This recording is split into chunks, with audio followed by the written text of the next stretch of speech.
tonight's webinar is 10 ways to make your public adjusting business look legit. A lot of what I talk about in these webinars is small business building tips, right? But they are uniquely formulated for the public adjusting business and industry, since that's what I work with. So we're going to go over 10 ways that you can improve that, so you have kind of better face, better marketing, better personas, better branding when it comes to not just your business, but public adjusting in general. So I kind of split these 10 tips across these 3 categories, right? So first, we're going to talk about how to level up your online game. That's definitely where I'm strongest. So those are going to be your first 3 tips.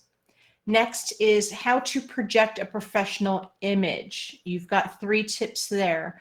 And these come from hands-on work that I have done in HVAC, plumbing and electrical. Yeah, those 3. I'm sorry. Those industries, which if you think about it, you guys have a lot in common with. And then 4 ideas about how to design your business that showcases your benefits. So the first thing I want to talk about is how to level up your online game. This, I don't know if I've been getting questions about it a lot in the past week or 2, just because people knew the webinar was coming up, or if it was just circumstance or what the deal was, but this is what we're going to talk about. A lot of people that have asked me these questions, I've given them answers or pointed them in hopefully the right direction, but this is going to sum it up for you. I have resources that I have written years and years and years ago that I have kind of taken out of an archive and polished up a bit to be more relevant nowadays. These links are all going to you in the handouts and in the, everything that comes out of the webinar. So what I want you to do is I want you to think about, creating your own public adjusting website. I have lots and lots of tips on how to do it. It's just that there's a lot to it, but if you pick it off one by one, it's definitely the way to go. You don't have to pay, although it is how you're going to get a better result. I'll be completely honest with that. You're going to get a better result if you hire a professional. But unlike maybe 10, 15, even 20, 25 years ago, when people built websites, when they were so far and few between that their expertise was really in demand and high sought out, they could charge really high prices. Now, literally anyone can make a website. But that doesn't mean it's going to be a good website, and it doesn't mean it's going to be a great website. But you can do it yourself. No one knows your business as good as you do, but working hand in hand with a professional may still be the way to go. You can start out doing it on your own, and then you can kind of go out and, hire someone if you want to. I have a lot of tips in this DIY public adjuster website. So when you get it, definitely go through it and then see what makes sense for you. So that's going to be one. There is going to be in there also, there's a second link that's on there called Public Adjusting Website Ideas, right? It's ideas about how to make yourself different than every other public adjusting company out there. I can tell you that for a small, short, brief moment of insanity, when I was first starting with ClaimWizard and we bootstrapped this company, we've never borrowed a penny. We've never taken investment. We need to control this platform 100% ourselves so that your security is of utmost importance, right? We can't have other people mucking around and making ideas and trying to access things, because it's just not cool. We protect our clients above all else. But with that said, in the beginning, you're always looking to fund a business. I did websites for public adjusting companies. I would see copy directly stolen and plagiarized from other public adjusting websites, including grammatical errors, including like misplaced commas or no space in between a comma and the next, like the little things that, you wouldn't really notice unless you're comparing apples to apples. I've seen copy, and I've also seen email footers copied and paste directly from carriers. I've seen people copy and paste website copy, like copy meaning the words, right? To put it on their website, but not know how to change the link behind something. They just change where, instead of where it said, a big national insurance company, they changed it to put their name, but they didn't know how to change the link. So when people clicked on it, it took them to the carrier website.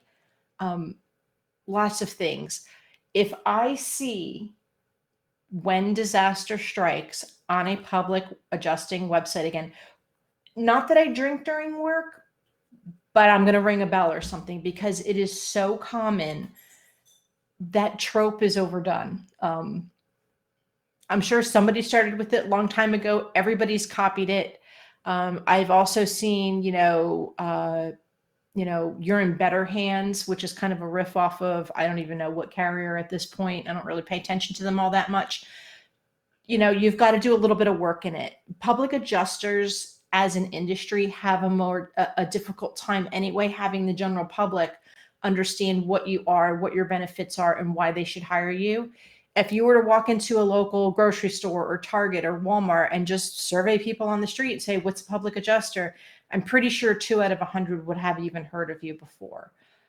We don't have national campaigns with a guy singing guitar or, a cute girl from the 50s with a little, apron on and whatever, promoting on the Super Bowl and things like that for you guys. You guys have to do this grassroots. You have to make yourself unique and show what's out there. But if I look at a public adjuster website and it's basically the same content as somebody else's public adjuster website, it doesn't matter who you are. Well, I went to that last week. It looks the same. It feels the same. It's probably the same company. It's not, and they just go and work with them. You have to make yourself stand out in some capacity, please. The next thing that I want to talk about is social media. How many of these icons do you know what they are? I'm curious. So we've got 1 on top, 3, 2, 3. So 6, 9, right? How many do you think you know what they are? It depends also, I'll be honest, if you have children and how old they are. So the first one is Facebook. Then we have Instagram, Twitter, LinkedIn. Then we have YouTube and Pinterest. The bottom, most people don't know, Snapchat, Twitch, and TikTok. So usually you try to not just tell people across the lines which social media platforms are good for their businesses, which are not. You're always looking at who they're trying to reach, where their end customer is, etc. I'm, after 23 years, have a pretty good grasp of the public adjusting industry. I definitely have a good grasp of social media sites. So what I'm going to tell you is there are sites that you should use and there are sites that you shouldn't use. I put these in order. So when you go back and look at this, Facebook 100% is a must for you guys. There are Facebook pages that you can create for your physical location. There are Facebook places, and I have links for both of these. So this is the review site, right, for Facebook. They give you 1 to 5 stars, that sort of thing. We're going to talk about review sites in a little bit though, but Facebook is by far 100 out of 100. I will tell public adjusting companies they need to be on Facebook. You don't necessarily need to hire someone and, post multiple times a day and come up with all this crazy stuff, but you definitely need to be paying attention to it. The next line I think are really strong. Maybe you should pick one. If you are more business-minded, especially, and not everybody's business-minded, but I'll say if your clients are more commercial, if you're going after real estate agents, property investments, property managers, corporate people, things like that, corporate GMs for building structures and stuff like that, you should be using LinkedIn. So that's definitely one of them. Twitter versus Instagram. That is a personal preference, in my opinion, if you are better with pictures and visuals or text and visuals. Your business is a very visual industry. So honestly, I think both of them work just as well. Now, YouTube is in there, and I think YouTube is super, super important. That's where we put our stuff. When these webinars are done. And honestly, we get a lot of search engine juice in Google because of YouTube, because YouTube is owned by Google and Google loves Google. And when people search for things to do with public adjusting, training, software, that sort of thing, our YouTube videos show up in Google search. I put YouTube further down on the list because it is much more labor intensive. You need some little tiny bit of talent or a 12-year-old kid to help you. I'm not going to lie. My 12-year-old has helped me with some stuff before. My 19-year-old, for a brief time went to school, or, in school was training for, video production. So get the young ones, they can help. It's second nature to them. They grew up with it. But it is more than just typing a message. Pinterest, very, very visual. I like it for a lot of things. There's a lot of really good ways to use it. I'm not very professional with it. Like, I understand how to use it as a person, but not as a business. And then, of course, Snapchat, which we've all probably heard of before. TikTok, all over the news, we've probably heard of before. Twitch is basically a streaming service. It used to be exclusively just for gamers, but now it's actually for a lot of different things. They all have value in a business. And what this value is a couple things. Number one, it shows your expertise. It shows your clients. It shows your work. I'm a huge believer in do not just show burned out buildings. Show the after. Get pictures, go to your clients when they had their befores. If you have pictures of their before the damage, even better. They had a 1980s kitchen, they had a fire, now they have it now they have it rebuilt and it's all modern and up to date, because obviously you're not going to get 1980s cabinets anymore, I hope. That sort of thing. So that before, during, and after, those pictures are priceless. In the advertising world, and social media is the perfect place. Yes, websites, yes, blogs. I talk about those in the slides before. But in the advertising, I guess, ecosystem in the whole world, in the Mad Men type thing, there's very famous case studies that say, when you're driving on the road and there's sides of trucks and it's like for HEB, which is like the religion, apparently the grocery store religion in Texas, or you see an Amazon truck, or you see something, right? And it has like steak on the side. You're never, ever going to see a raw steak. Why? Because people can't picture that. I mean, you're going to see it in grocery store flyers because when you go to the store, that's what you're expecting. But if you see something for Sizzler or Perry's, which is I don't know if they're a chain or not, but a steak store by us, you're never going to see a picture of raw meat. Why? Because that's not what people want to eat. That's not what makes them want something. They want something that is the steak that's cooked and beautiful and cut open and has a little sprig of celery of whatever it is on top, that sort of thing. Showing people burned out pictures of homes or damages or floods gets their attention, but it doesn't show them results. Social media is the perfect place to show them results. I follow very weird social YouTube channels. One of them is a dry out company in Atlanta, Georgia, and it's a family-owned company. And all he really does is he has like GoPros that he puts on the front of his dry out things. Like they do carpet cleaning and stuff, but they also do dry out resto type things. They have the fans and all that. And he will literally have a video on for 30, 40 minutes that is nothing than him doing vacuum lines and, soaking a carpet or washing a carpet and like cleaning it and sucking all the water out. And the volume is pumped way up and he will get 1 million views on a video. It is the craziest thing I've ever seen in my life. But people want to see how nasty that carpet was before, but they want to see what it looks like after. And I think this is a huge part that I've always been missing in public adjusting is the after photos. I know my kitchen looks burnt up. I want to know what it could look like if I work with you. So think about that. Now here I'm going to talk about, it goes for websites. It so goes for social media. Please use professional names and contents. I just stumbled across an Instagram account the other day. We just hired someone, Amanda, she's watching. Well, she's been with us a month now, so I guess she's old hat. And she is helping run a lot of our digital and marketing and stuff like that now.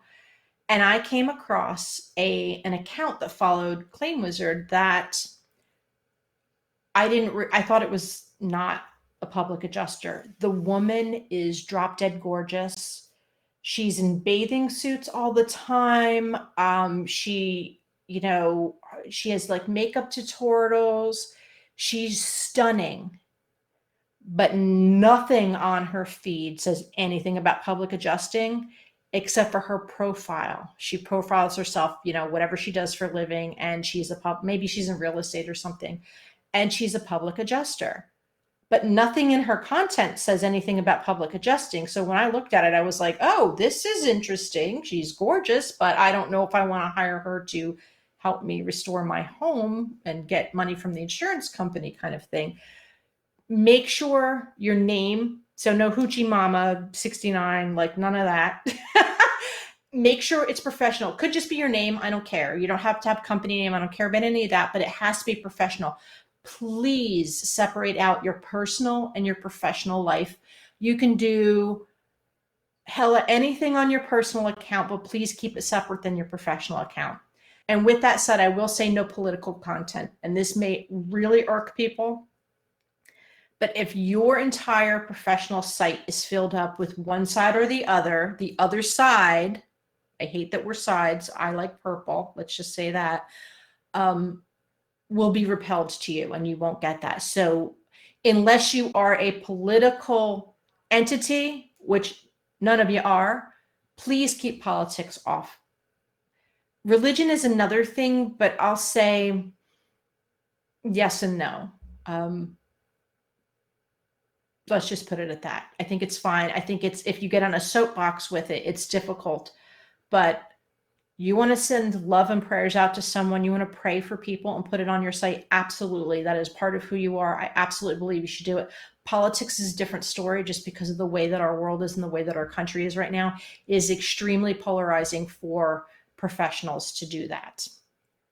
Maybe someday it won't be. Maybe someday we'll all finally learn to live together. Don't know. I'm a purple girl. Okay, next thing I think you should be talking about is local interest to you. So let me readjust myself here and put the screen up bigger. So one of the things that I really think is helpful is when people go to your social media sites, because prospective clients will vet you online. Whenever I get a call or an appointment to talk to a new public adjusting company, you better bet that I'm searching you. I'm looking at your website. I'm looking at your about page. I'm looking at your LinkedIn profiles because I want to understand who you are. People are doing this to you. Absolutely. They're searching for your name. They're searching for your company name. They're clicking on your links. They're doing all the things.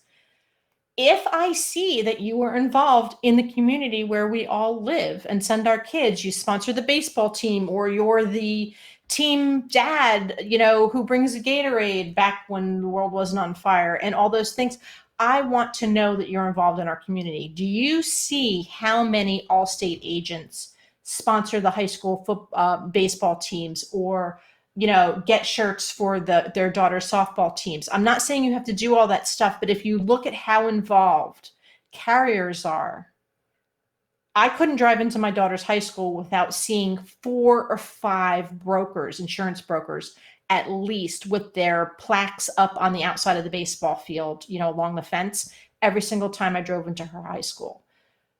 Be involved in your community. And when you are, local charities, anything, definitely publicize it on your social media site. People see that you're human and that you care about them outside of the business. Next is consistent postings. I don't care if that posting is twice a month. Be consistent about it. Put a reminder in your computer to kind of say, hey, I should probably post something on Facebook, or share a picture, or ask for a testimonial and ask for their permission to use it online, and things like that. I also think you should think about evergreen content. And for us, and by us, I mean us, you guys in the industry, evergreen content is content that you can use over and over and over. And it's not timely, like, oh, Hurricane Ike, or, you know, Hurricane Michael, or the earthquake that just happened in New Jersey. You can't talk about the earthquake that just happened in New Jersey 6 months from now. It makes no sense. The bigger hurricanes, the bigger cats, yes, they have, for worse, I would say for better or for worse, they have staying power, right? So those have a little bit more, but things like runs seasonally for you. So right now we're in cat season in the, you know, all the states that hit the water kind of thing. You should be thinking about yearly evergreen content. If you are in Napa, California, and there's the fires, or it's consistently over 110 degrees, like talk about things that are relevant to policyholders with that. The Northeast and, Chicago, they get hit by snow, talk about that. But have these things in your arsenal that you can post over and over again. And of course, customer testimonials is always a favorite of mine. I do have a resource that I think would be really good for you guys to maybe look into if you are interested in upping your social media game. It's a product called Meet Edgar. I used it in the past. I just signed up for it again. It's really good. You basically, and I have links for it, and I think they give you a discount with the link. So you sign up and you put in all your stuff. Hey, I want to post on Facebook every week, and here's 20 things. And it just cycles through all the different things. You can add new things, post it once. You could put what we call those evergreen content, and then you can have it posted like once every 3 months. Because the social media is what they call ephemeral, right? It's there and then it kind of fades off the page. Snapchat was the first one that kind of really brought this concept to light. But unless you're purposely going to somebody's Facebook or Twitter or Instagram feed and scrolling, you're never going to see the old stuff, right? They just care about what's now, what's new. So if you repost things later, chances are you're going to hit different eyeballs than you hit the first time. So don't feel that everything on social has to be brand spanking new every single time. But a product like Meet Edgar, you're going to set it and somewhat forget it, right? So it's going to be easy for you because you don't want to be a social media marketing manager. You want to run a public adjusting business, but you need feelers out there 24/7 to attract a community that wants to use your business. So the next thing I'm going to talk about here is a professional email account. Again, no booty mama 89 at gmail.com. It's not happening. Personal, professional, different. If you have your own website domain, Best Public Adjusting Company LLC.com, like your email should come from there. Whoever your website host is, 99.5 out of 100 times will have email hosting available to you as well. If you go back to those very first links that I gave you about websites, there is information there about website hosting and free websites and how to get free pictures, that are legal to use and things. All of that is in there. It was way too big to be talking about in this. I just wanted to give you the resource. So if you have your own domain, use it. It's the best thing you could do. If you don't have your own domain or you just choose not to for whatever reason, my suggestion is to either go with a G Suite email account or a Microsoft business account. Now there's caveats with everything one way or the other. You can use like an @gmail.com or I think it's outlook.com. I forget what their thing is, but it will cost you. You can use the free ones. I don't think Microsoft has it, but obviously Gmail has free accounts. You could totally use it. But the G Suite ones, the Google Suite, gives you a whole bunch of other things. And if you use their business one, you can get accounts for all of your people with the same domain, etc. So definitely look into them. All the underlines when you get the slides have links. It gets you right to it. But it's not just that you're giving Google $6 a month for your Gmail account. You do, like I said, get a lot of other perks with it. Way too big to list. I don't work for Google. I just like them, sort of. So I wanted to give you those resources. But think about the name that you're using when you present yourself, because you are not putting Booty Mama 89 on a business card. Please don't. So there's my Booty Mama 96. Don't use it. And I've seen things like Stud Bear. Like I've seen some crazy stuff in professionals, not necessarily just public adjusters. So just don't do it. So this is why I'm going to recommend, besides the naming factor, why you need a professional email for your business. Do not mix it with your personal email in any way, shape, or form. First of all, unprofessional usernames. We've already talked about that. We know how Lynette feels about that. The second one, which I think is the biggest problem, is the legal implications. If you get audited, if you get subpoenaed, if you are put in for deposition and your attorneys need the information, guess what? There may come a time where they're just going to want your email account and everything in it. Do you want all your personal stuff going in with business? Hell no. This is why I also see people have a separate phone for work and or a separate camera that they take photos with, because they don't want to take photos with their personal, Android or iPhone, because if for whatever reason it is subpoenaed or you need it for a depot, they're taking all of your personal information with it. And at that point, once they gain access, they gain access. And maybe there's something else, not embarrassing things, but whatever reason, you don't need somebody poking around in your stuff that they don't need to be poking around in. Absolutely. Just like you should not be sharing your checking account between business and personal, hard line with emails. The next is Google searches. When I get these crazy email addresses and I search them up, bootymama96 at yahoo.com, and I search her up online, it probably really does exist. I just made it up though. I'm going to see all her late night party pictures. I'm going to see all her ex-boyfriend pictures, and I'm going to see a smattering of her professional stuff. You don't want your clients to see that. Get another one. And the last one is if you have to share your account with your staff for any reason. I am not a fan of email accounts that are shared across all of your staff.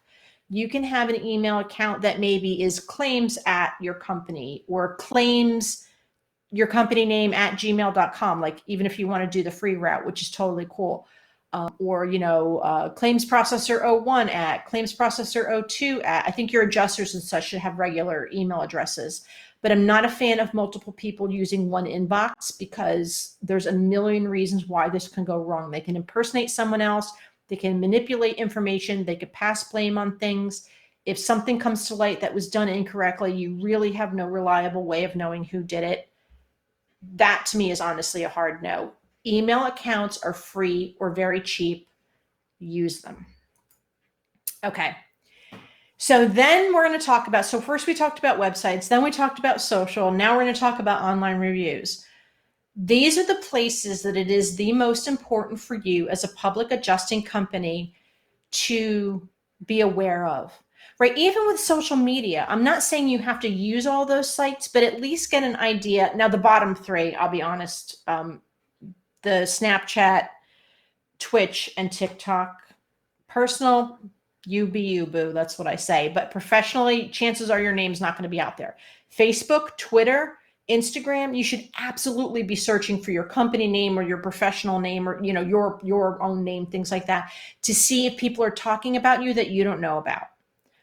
So that sort of thing. So you want to keep an ear to the ground about what people are posting about you or your company online. Now, this is a more direct route for your business. Google My Business. If you get this and you click on this, it's going to take you to where you can claim your listings. People can leave reviews about you, things like that. Absolutely imperative that you check out. I can promise you, because I've seen it happen and I've sat in front of owners of public adjusting companies and I've asked them about these things, because like I said, I do business advisory ships, and I'll say, what's the general public? Oh, people love us. I said, okay. And then I go to Google and they have like 30 2-star reviews, and they're like, oh, I didn't know about that. You need to know about it. Even if you don't actively participate, you need to be there. You need to be aware of what people are saying. Google My Business is the #1 review site for you guys. Facebook Places is another. That's more tied to your physical location, but you can claim that and shove it in with your Google page for your business. So you can tie the two together. So it's sort of virtual you and physical you in the same thing. But Google Places is where the reviews come in, where the 1 to 5 stars, things like that. People will review and tag you online. They cannot review you on Facebook and be anonymous about it. It has to be tagged to their profile. Google My Business, they can put in an anonymous, so you're never going to know who it is. Better Business Bureau, I'm personally out on that, but it is a big place where people, public adjusters, especially in the 90s, sought to get reviews. But I'll be honest, from what I understand and what I've been told, it's very much pay to play. So there's that. Angie's List is the same. You're going to get reviews for better or for worse on Angie's List. So you don't have to actively participate. Just set it in your calendar every 3 months to go in there and search for your name or something. That's all. The same with Yelp. Yelp is really not used for public adjusters, but for some reason, regular non-restaurant type businesses do wind up there from time to time. So just put it on your calendar every 3 to 6 months to search to make sure nobody's, smack talking you out there. So that's kind of my recommendations on this. Any of the other sites, a straight up Google search on your company name in quotes will help you with that.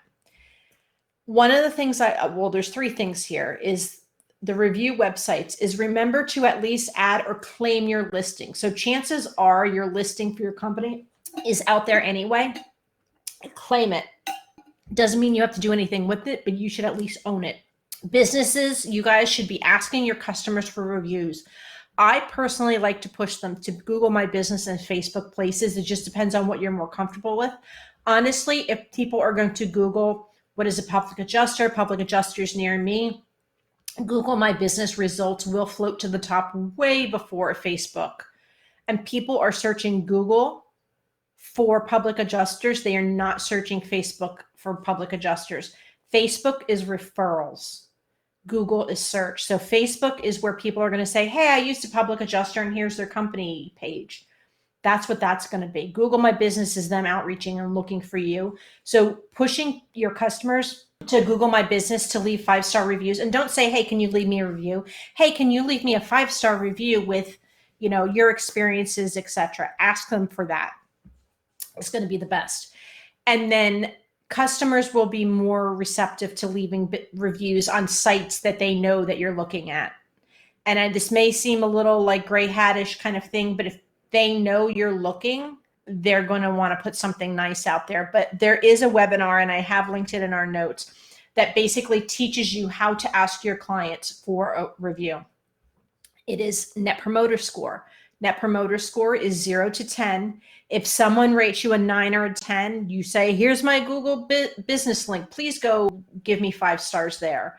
If they're, 7 and 8, hey, how can I help you? What do you need? And then give them the links.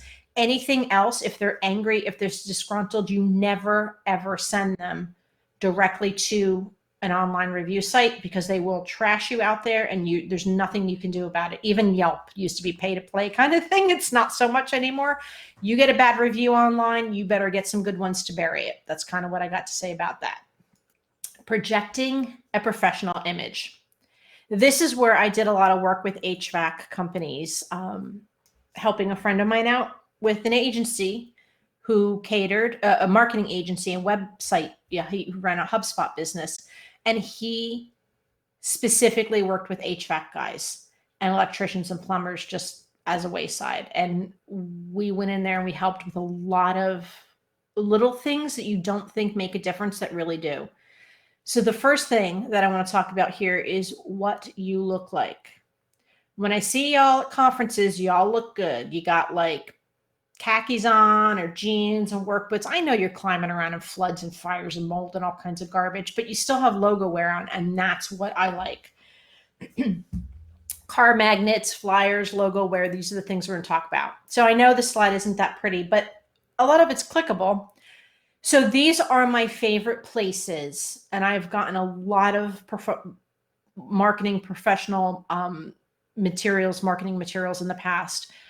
These are my 3 favorite places. If you do not have a local source of this, and I always say local business first, but if you don't, these are 3 great places to go online. Some of them offer duplicate products from the other, but this is definitely the best of the things that I've put up here because I've ordered from all of them, all these things from all the places. So the reason why I say this is important, and I think I may have it the slide ahead, but I may be skipping ahead. HVAC companies. Worked with a very big HVAC company up in the Boston area, and they had acquired a very small HVAC company that the owner was retiring. Kids didn't want it, so he bought it up, right? So he's now assimilating these 5 or 6 trucks, basically, a couple teams, into his larger company. Well, he just let that new little HVAC company operate on their own for a while, and we started incorporating them into their equivalent of ClaimWizard and things like that. And we're like, How come these guys are going to their appointments? Somebody called in and said, I'm having a problem with my air conditioning or my heating unit, or I'm looking for ductless air conditionings. And they said, we want an appointment. Can you send your guy over? Okay, he'll be there 3 o'clock on Tuesday. Guy gets there 3 o'clock on Tuesday. Lady won't let him in the house. Well, why is that? I do have to say that every single other person on the team was a man, and I was the only girl. And I said, if I was home alone and you come to my door 3-ish, maybe you come there early because you got off your other appointment early and you didn't call or text me to let me know. Now you're there at 2:45. I don't know who you are. You're in a painted up t-shirt, doesn't say the business on it. You come in a truck that I don't know, it's not a commercial truck. There's nothing on it, right? Like, I don't know who you are. You're just some guy knocking on my door. So these women were not letting these service techs into the house. So they had a 30% success rate with that first meeting, meaning that 70% of the time they were sent away. Not cool. The parent company had 100 out of 100. And I said, the difference is we went to Staples and we made up, it sounds like the dumbest thing, we made up badges and put little silver stickers on them and said, employee of, they signed it, the whole thing, logo wear. They wore logo, just t-shirts, had them silk screened, one color, no big deal. And they bought magnets for the side of their truck that had the bigger parent company's name in it. And the other thing we did is when we sent out an appointment email reminder, we put the picture of the technician in the email. 100 out of 100, they took the appointments. So think about what your person is like when you're going to meet them there. Are they a person on their own in the house? Are they an older person? Are they going to get nervous? Next door, next door is a really good place too. Next door, I always see things going on about, there's a scam and he's walking around with a clipboard and it's like the guy from the utility company checking the meters or something. And everybody gets all nervous and looking out their windows and what's going on. I don't want them to do that with you. So that's why I say logo wear now, go get yourself some custom masks. I think that's pretty epic, to be honest with you. Window signs, if you want to put one on. I will say in a lot of states, unless you have commercial plates on your vehicle, you can't put a permanent sign on your window. There might be size requirements. I always see the MLM ladies walking around with the stuff on the back of their minivan, so maybe you can. But otherwise, do magnets. And if you have to go through inspection, take the magnet off, put it back on when you're done. There's your get around if you don't want to actually wrap your car. Business cards, if you don't have a local, Vistaprint has amazing options, like really cool, funky ones. Land's End is our go-to for quality looking logo wear, hats. They do have custom masks. I haven't had any of those. Overnight Prints is a great resource for very inexpensive, and they'll help you design it, like pick templates and stuff. Brochures and flyers and door car magnets, which I think all of us should have. Heck, nobody ever comes to my office and I want a car, well, maybe not on my new car, but I want a car magnet too. Next up is what you leave behind. And that's the flyer, the sales deck, things like that. There is an entire webinar, how to build a public adjuster pitch deck, that will go over that. But and then the first reaction when they're on their own. So think about when you're there, before you set the meeting, when you're at the meeting, for your first, hopefully you get that contract signed the first time we go over that. And then after you leave. So the very first interaction they have with you after you're gone, after they've hopefully signed the contract.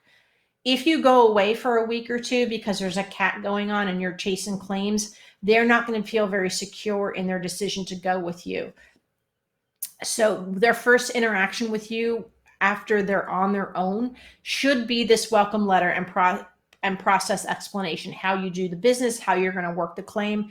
Get that welcome letter done. And if you don't drop it off with them as soon as the claim is signed, your contract is signed, make sure you get it out by the next business day, in my opinion. There's an entire video on this called Streamlining the Public Adjusting Client Onboarding Process that I think would be very, very helpful for you. Okay. Designing your business to showcase your benefits. When disaster strikes, so many people have that on their website. In Comic Sans, by the way. No claim, too big, too small, we handle them all. You sound like a carnival barker. We handle all perils, all buildings, all over the country. What does this tell me as a layperson, as a non-professional public adjuster? What this tells me is you're trying to do everything. I'm really big. I have an industrial complex with 14 buildings and a tornado just went through. Or I have a $200,000 house that a tree just fell through my roof. Or 100,000, whatever the thing is, right? I guess $200,000 is a lot of money in some areas and it's not in others.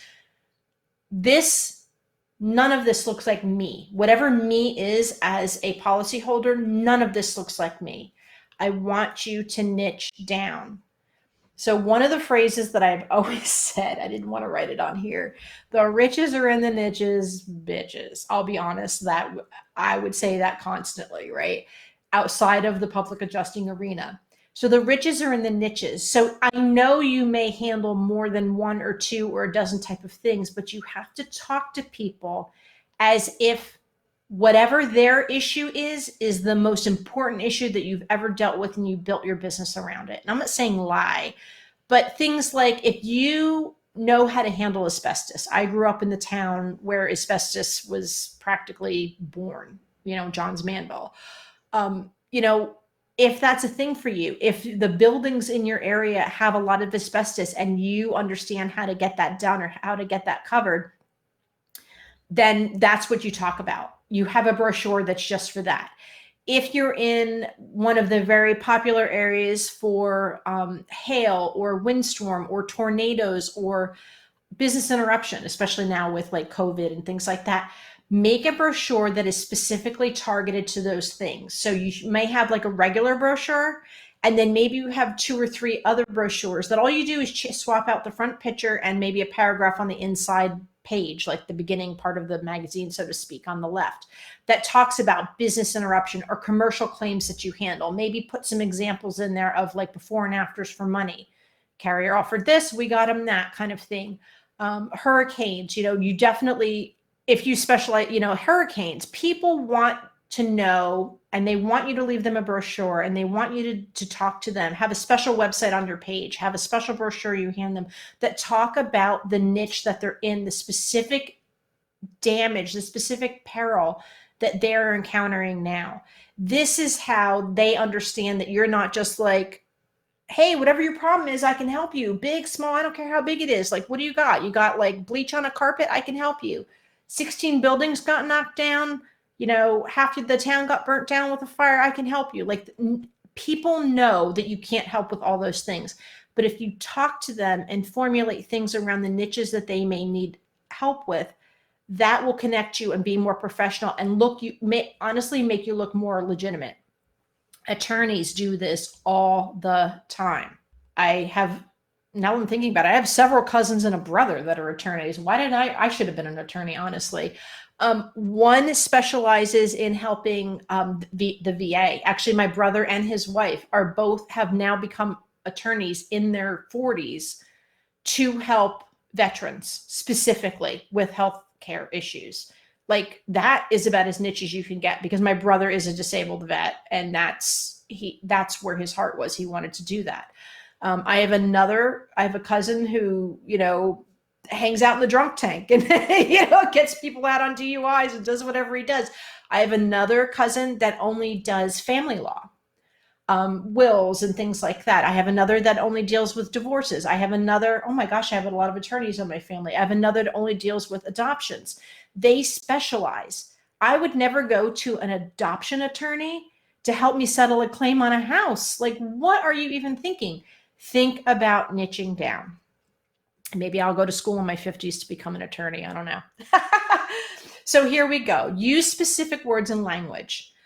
How you talk to a commercial property owner or a property investor or property manager is way different than how you're going to talk to a senior citizen that has a duplex that she owns. She lives in one and rents out the other half. Way different language. Think about that.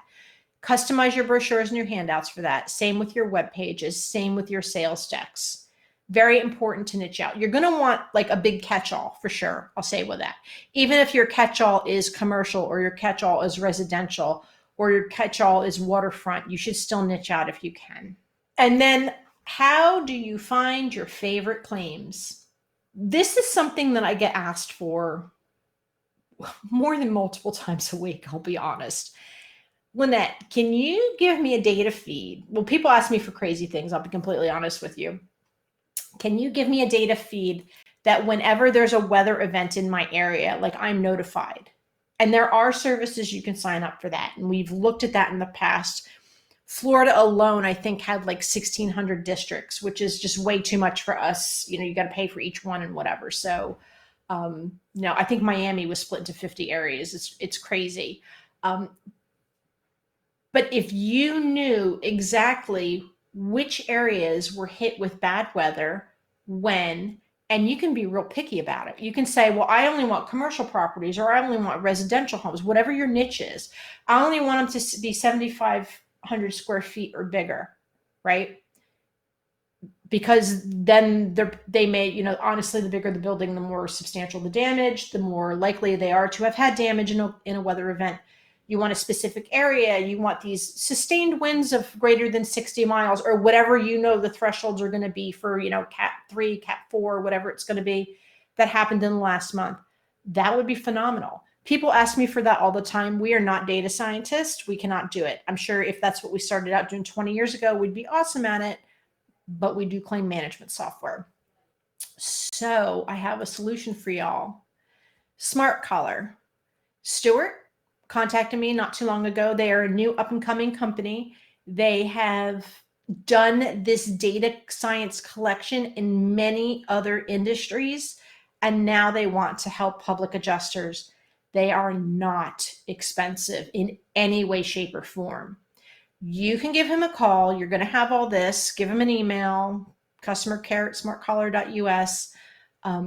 You can ask and pay for reports, and we're working on a way to actually get it integrated directly in ClaimWizard. They have some more work to do because they're new, and then we've got some stuff that, you know, we could take their data feeds in for your company. But can you imagine getting a list of this commercial properties in Port Arthur in the past month? So that hits our last hurricane, with sustained winds of greater than whatever. I just said 60, it could be whatever. And then you're going to get a list of 1,000 buildings that you know have probable damage that you can go solicit to. That is amazing. Amazing to me. Pick the kinds of clients you like to work with and purposely seek them out. When I talk to public adjusting companies and they tell them, and I say, how do you advertise? How do you market? And they say, we are 100% word of mouth. We can pick and choose what claims we want. We only take claims where we get a company fee of over 6 figures, which just blows my mind, right? But tons of you are out there. They pick and choose what they want. Well, for the rest of us that aren't quite there yet, what if you chose what you wanted and you went after that? Now you get a reputation in that niche because you've created the niche for yourself. And don't think that just the big commercial ones are like where the money's at. You can do what I call churn and burns. I know it's probably not the best term for it, but you can do smaller residential claims and just do them in volume. Have your process set, have a way to do it where you're making money in less time on the smaller claims that you can flip quickly. So think about those types of things. Pick what you're good at. If you're a former roofer, you know what you want to go after. If you have an engineering background or a foundational background, you know you're going to want to go after claims like that. If you come out of resto or something, you're probably going to want water or fire or something like that. Pick the niche you want to work in and go after it. Don't wait for that niche to come to you. Even if you're marketing to them, go after them directly. So this is what we covered today. 10 ways to make your public adjusting company legit, right? Website. It's not negotiable at this point in our profession. It is 2020. Websites have been out for, I don't know, we'll say at least 30 years. GeoCities, remember those? Please, even if it's what I call a brochure website, it's pretty static. It's 1 or 2 pages. It has a little form to fill out to get more information. You need a digital presence on the internet about you that you own. It's not negotiable anymore, guys, really. I know like people always tell me all the good public adjusting names were taken. I don't care. Come up with something, come up with your name, do something. You need a website. People will vet you online, and it is the first thing they look for. The second thing they look for is social media. Make sure you at least understand what's going on, search for your name, participate a little bit. I'm not saying it has to take over your life, but you should be paying attention to it because your clients are paying attention to it. The third is email addresses. This may be my biggest pet peeve, as y'all know. Online review sites, big deal for you guys because your reputation will take a total hit. You don't know, 100 people could be looking at that 2-star review that you will never hear from. So it's 100 missed opportunities. You never know what you're going to miss if you're not paying attention to your reviews online. The next is the car magnets, the flyers, the logo wear, your outward marketing that you're using, your branding for your company. I want you to look professional. I want everybody in your company to have business cards that look the same. I want everybody to have magnets on their car. I want you to look legit. ServPro can do it. I know that's a different model and all. That sort of thing, you can do it too. Look, level up. Your sales deck and leave behinds, very important because that's what speaks for you when you can't speak for yourself. Your welcome letter and process explanation, people need to know what you're about because what you talk to them about, they're going to remember 10%, right? Oh, we do this, we do that. Don't worry. They're freaking out. They have a loss. They're not half paying attention to you. They're worried about getting roped into a contract. All these things are going on. You need to provide them peace of mind and safety and stability by not just your contract, but that welcome letter that holds their hand and makes them feel reassured that they can go back and refer to anytime they have questions. I think number 8, you should specialize in a niche. Even if you don't have a niche, whatever you do, it's a niche. It's a niche for you and work on that. Next is I think you should match your marketing to your niche. So you can't say one thing and look like another. You definitely have to match on both parts. And then 10 is find your favorite claims. Do not sit around waiting for the phone to ring. Do not go driving or war driving for blue tarps. Actively go out and get the information that will make your company money.